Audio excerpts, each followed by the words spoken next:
Hi, welcome to the demo of the Sage and Archer platform. I am Diederik. I am the founder, co-founder of Sage and Archer, which is a DSP, a demand-side platform that focuses on mobile and digital out of home.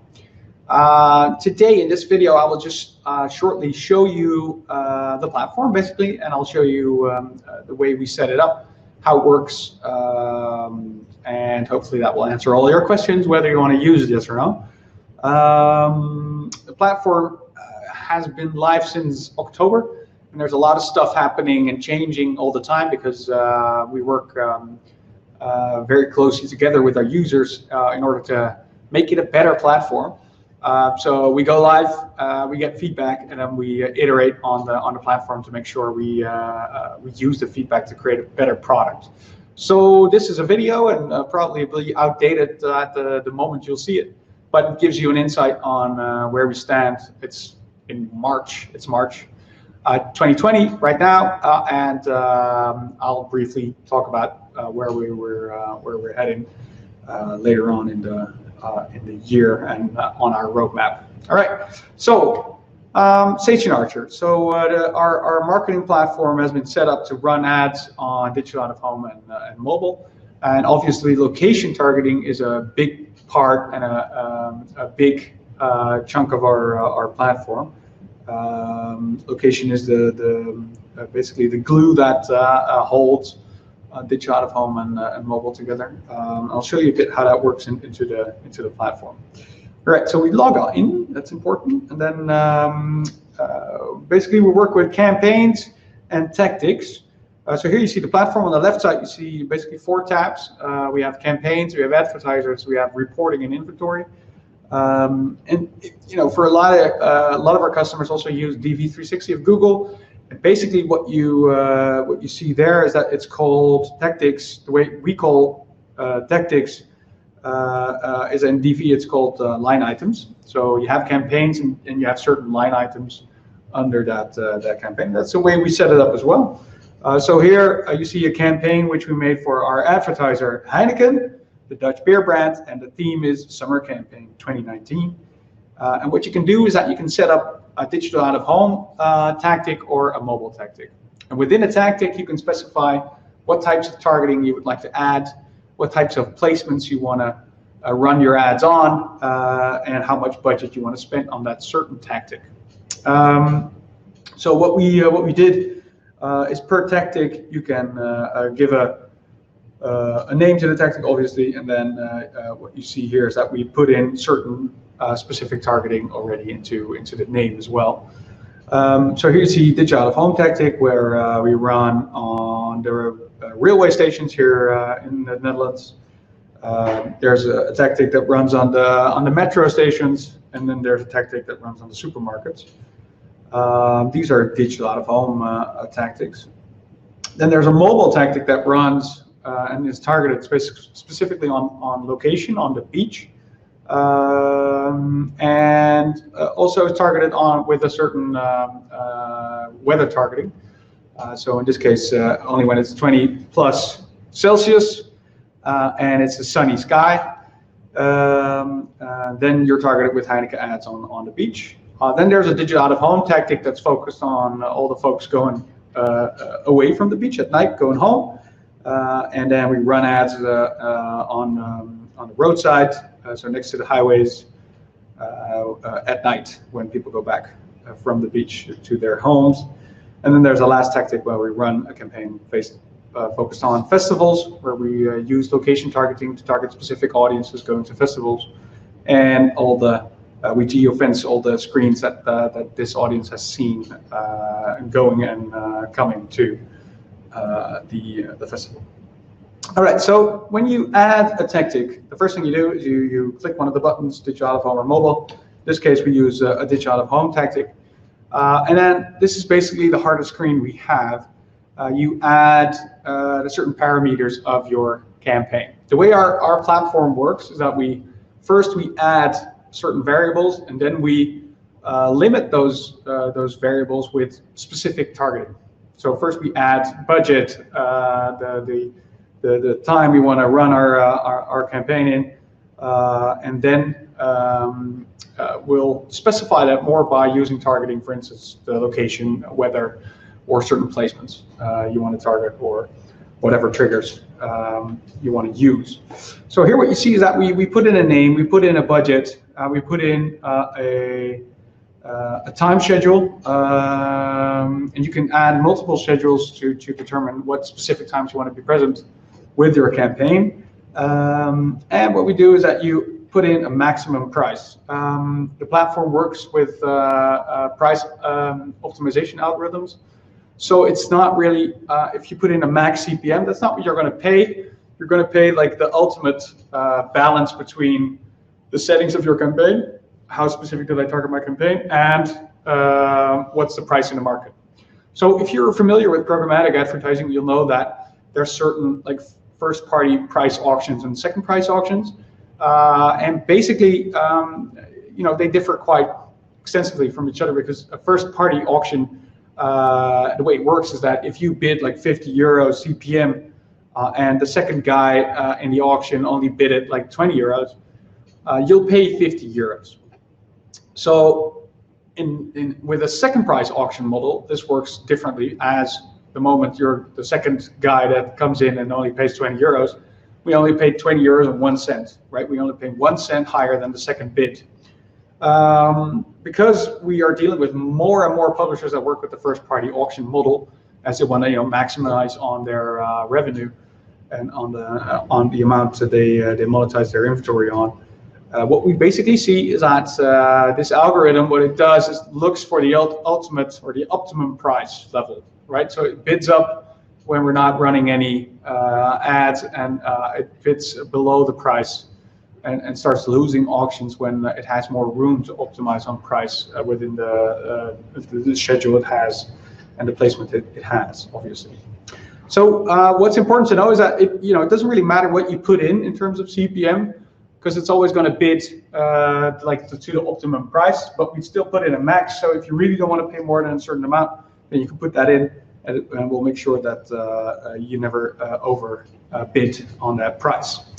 Obviously, the algorithm is going to look at the amount of placements you put in your campaign and the time it has to run the budget on these placements. So if it has very little room to move in terms of optimization, it's obviously not going to optimize as much as when it's in a situation where it has a lot of placements, only a limited budget, and a huge time to spend the budget on. It has way more room to figure out like what the lowest price is, and it obviously will bid on lower prices. All right, so when we put in these parameters, the next step is to find the certain screens you want to add to your campaign. What we did, and this is an example of all the screens in the Netherlands, we have presence in the UK, in Germany, Belgium, and France, and we have a country filter when you set up your campaign. So when you're in this field, you already set it up for the Netherlands. And what you see then is that within the map, we plotted all the different screens. So you can run through the map and see where are the different screens. If you want to target a certain location and look at the different screens you want to run your ads on, you can specifically select those by looking into the map and see which ones are relevant to your campaign. Next to that, we added these buttons where you can quick select, and with one click on the button, select the whole network or select the whole category of screens. To make life a bit easier. So here you see the different labels we put in there. So this is all the publishers that the screen owners basically that you can select with one click on the button, and then it will select the whole network. As for instance, Yes, Hit It Go. You could also select on context or on label or category, the way you want to put it. For instance, if I want to run all my campaign on all screens within the inner cities, then you click on the button inner city, and it selects all the networks that have this category. Or you want to run it only on the metro stations, then that could be an option as well. With one click on the button, you select the whole network. The third option we have is that you select the city. We see a lot of campaigns that are focused on a certain city. You just want to run all the your ads on all the screens within a certain city. So that's also an option to select a city, and then you'll work your way from there. All right. So when you use these buttons or ways to select it, you'll get an overview of what you've actually selected. So there's a big table here where you see all the different screens with a very high level of detail. What you actually selected, and within this table you can deselect and select more specifically.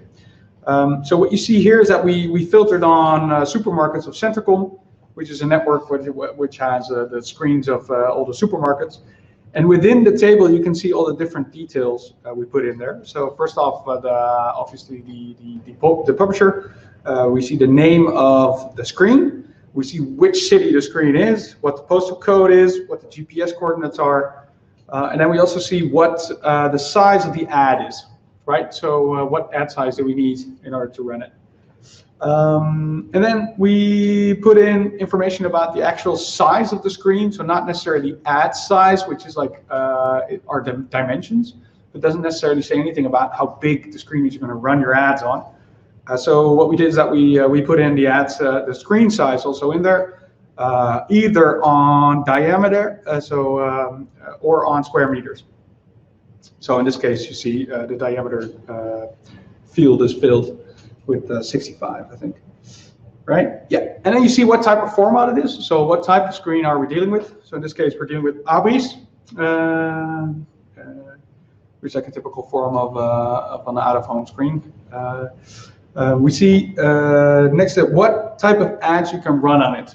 So dependent on what the context is your screen is standing on, or the screen you selected is running, we see that there are different requirements. So for instance, on a roadside you can't run a video, but only very limited animation, or at least even static. But in certain cities, for instance here in Amsterdam, where we are based, the government has determined that all digital screens should be static, right? So all screens that are next to like a roadside within the city center are not allowed to run any type of video on them. But if you have a screen that is not next to the roadside, for instance on a big square, then you can run video. So specifically per screen, we put in what the things are you can run on it. And what the requirements are per screen. So next to that, we see the label that is connected to the screen, and then we have the loop and spot length. So here, what you see is that a loop is the amount of seconds actually ads are being run, and a spot is one of those spots within that loop. So in this case, you see 60 and 10, which means the whole loop is 60 seconds. So there are 60 seconds of ads, and the spot, per spot, it's 10 seconds, which means there are 6 ads of 10 seconds, and we're buying one of those. And each spot is actually being auctioned off per spot, right? So it's not a case of we buy a whole day or we buy an hour. No, it's per spot. We are trying to win this auction and trying to run our ads on this screen, on this spot specifically. Right, on mobile this works more or less the same.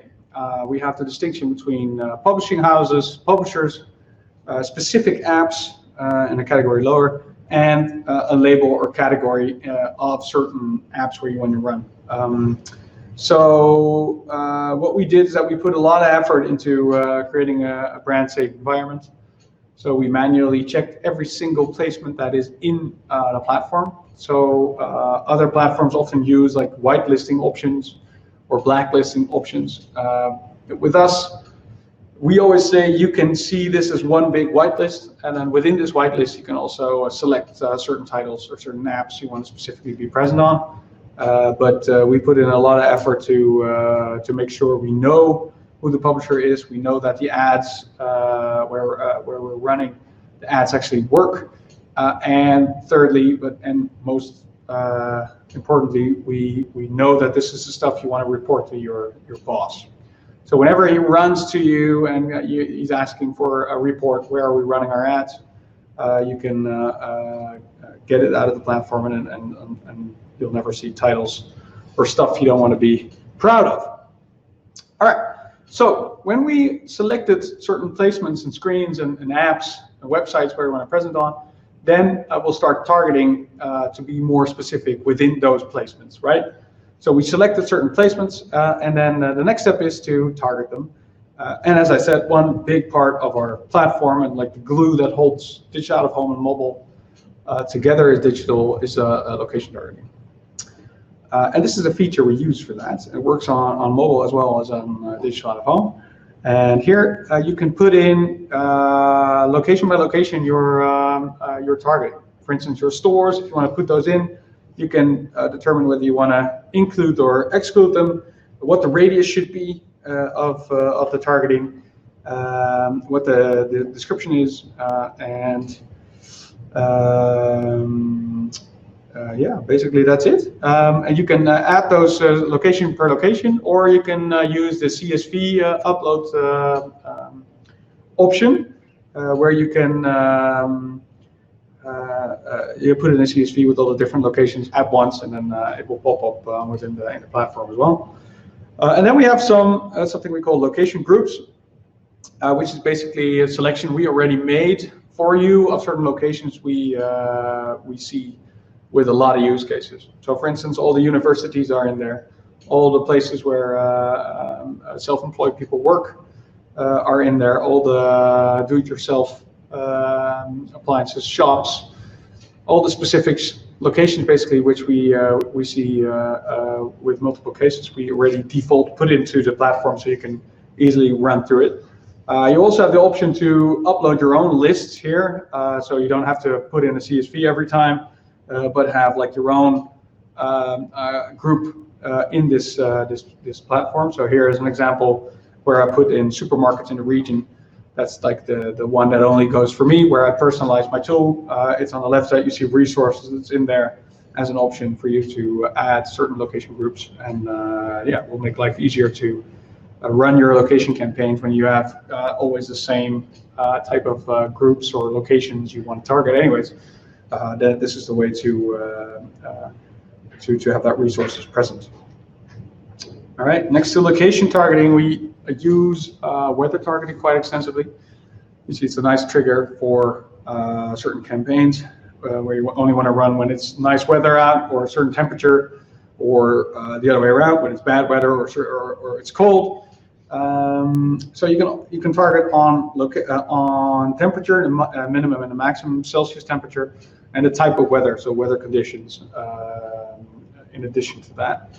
What we do is that we look at certain APIs to tell us on a location what's the weather out there. So we don't just use one location per country to figure out what the average weather is on that day. No, we look at the time and location, very specifically the weather station that's closest by that tells us what's the weather in Amsterdam, for instance. And we'll use that to trigger the campaign, yes or no. So we put in weather, but there's also other API triggers that can be put in. So we have one for traffic, for instance, but we also see a bunch of use cases where people use their own API to determine whether they want to run an ad, yes or no. So an example is we work for a museum that looks at the amount of people that is in the museum, and dependent on if like the amount is low, if the museum is empty, then a campaign will be triggered, and they'll run ads in the vicinity of their museum to get tourists into the museum with a great offer.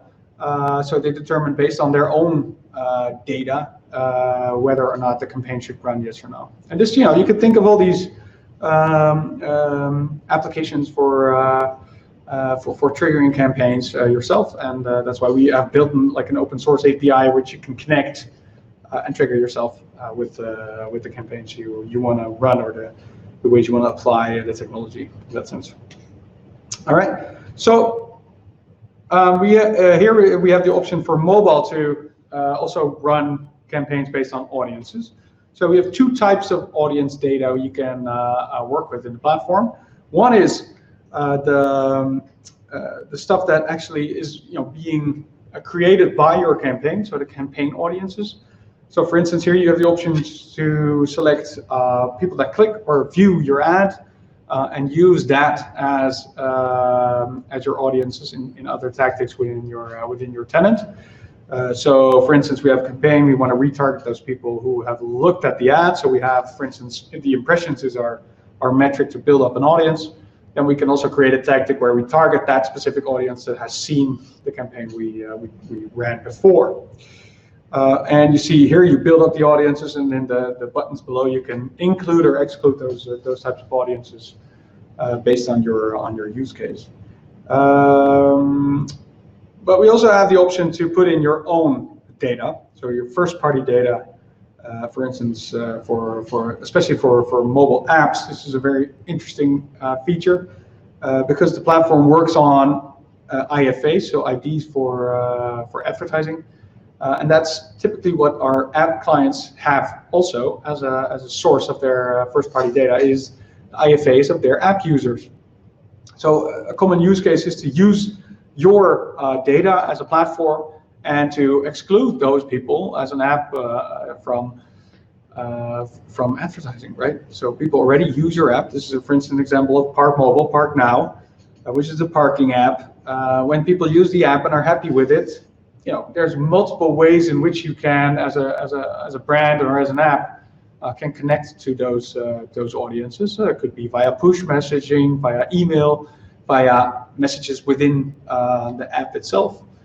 So often it doesn't make sense to then also include those audiences in your acquisition campaign. So, very simple use case could be to use that data and exclude all those people from advertising from your acquisition campaigns. But often we see that apps have inactive audiences that people have downloaded it once, used it maybe once, but then forget about it and don't actually are not that activated into the platform.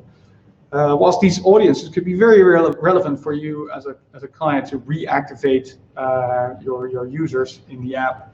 So these are also means in order to reactivate those and target specific audiences that are inactive in the platform. So include and exclude your own data.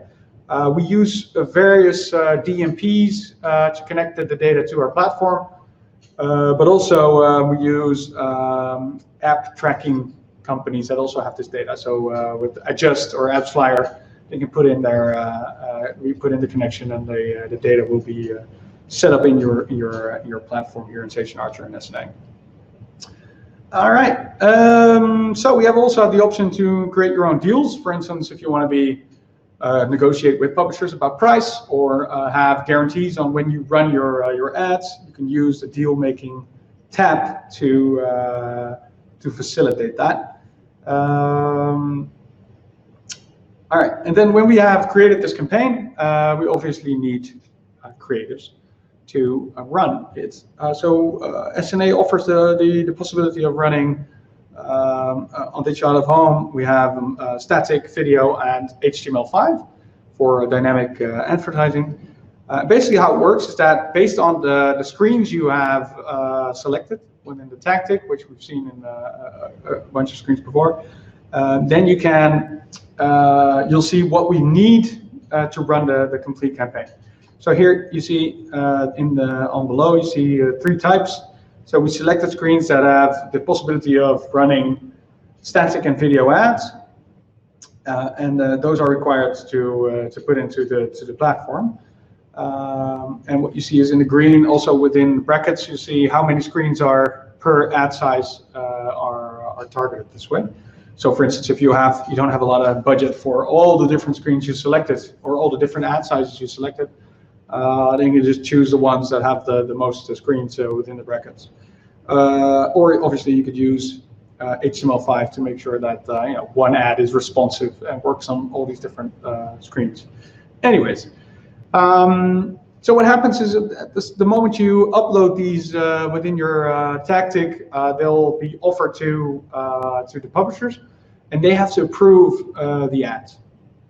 You can imagine that when we run ads on billboards and abris in city centers, that it's quite we have to be sure that the stuff that runs on those screens is okay and the quality is high, and the brands, and especially the screens and the public environment is safe.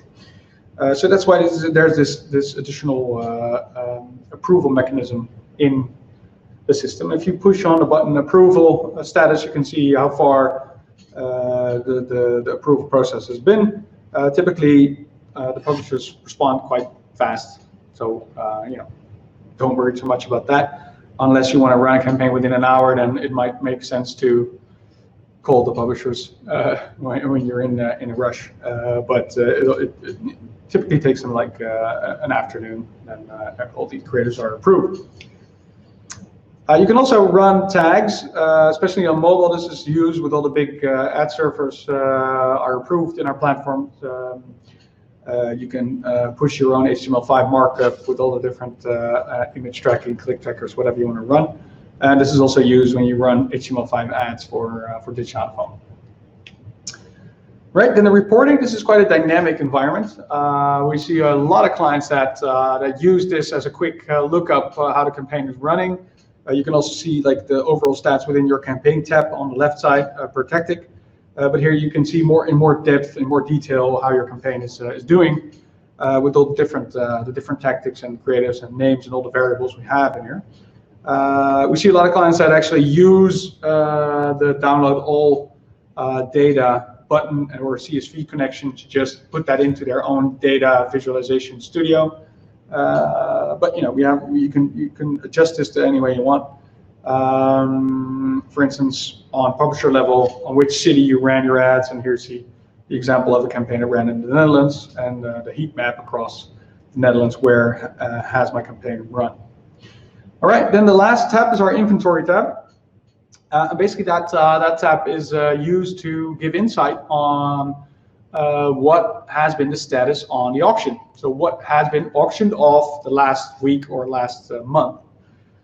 This gives you an insight on what's available. Like what can I run if I have certain targeting on certain cities, certain publishers, certain screens.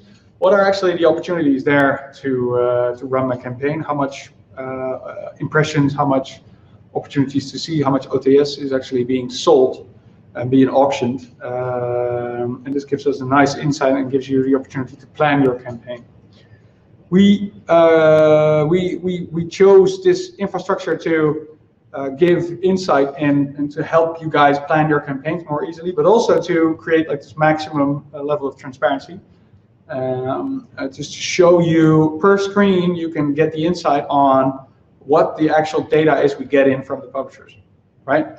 So you can see per publisher, per screen, how much impressions they actually run, so how many times they show ads, but also how this relates to the amount of people that are in front of those screens and actually have the opportunity to see your ad. What you can see is that the difference between playout and OTS, because OTS is the opportunity to see, so how many people can actually see the ad and are in front of the screen, and how many times is actually the ad being played out. So you see here in the graph below, you see the gray line that actually represents the amount of time, the number of times the ad was played out, and you see the yellow line which represents the amount of people that were in front of that screen and the difference between those. And there, the first graph we put it in day by day, and the second graph we put it in hour per hour, where you can actually see when the graph peaks, right in the middle of the day towards the night, where we see the most people are in front of our screens there. You can do the selection per screen, per city, per publisher to see what like the graph is and how many people are actually in front of those screens. And what we also put in there is like the minimum, and that's the second table. We put in the minimum and the maximum OTS that actually has been run per city and per publisher, because what we also want to get out of this whole ecosystem is like the outliers in terms of data. So we don't want to see anything weird in the data, and this is the way we make sure that when something weird is in there, for instance, a publisher all of a sudden puts in 1,000 OTS on a certain screen at a gas station, we're like, hey, we can signal that instantly by using this maximum OTS tab in this table right here. So it's like an extra safeguard, so we make sure that nothing weird in terms of data runs through the platform. People use this tab to plan and look at like an estimation of the traffic that comes in on mobile and also on digital home. But we did get a lot of feedback on this specific feature, as you know, a lot of clients wanted to know or wanted to plan in the future, which makes sense, right? You plan your campaigns not for the past but for the future, and this looks back to what happened on the auctions. So we're currently building like a planning tool that makes it easier to look into the future and uses the data of the auction and uses like the average of a couple of weeks of data from the auctions to estimate what's actually available in the future, for what price it is available, or what budget you need to actually run your campaigns on multiple screens and multiple publishers. Because you know, there were a lot of questions about that. So we're working really hard to get that done ASAP. It's almost done actually. So in the next video, I can explain to you how it works and how it will help you build up your campaigns as well. So that will, I don't think it will replace this this tab, because here you can specifically see what happened in the past, but we'll make one that estimates what happens in the future. So that will be a nice extra feature to make life easier for everyone.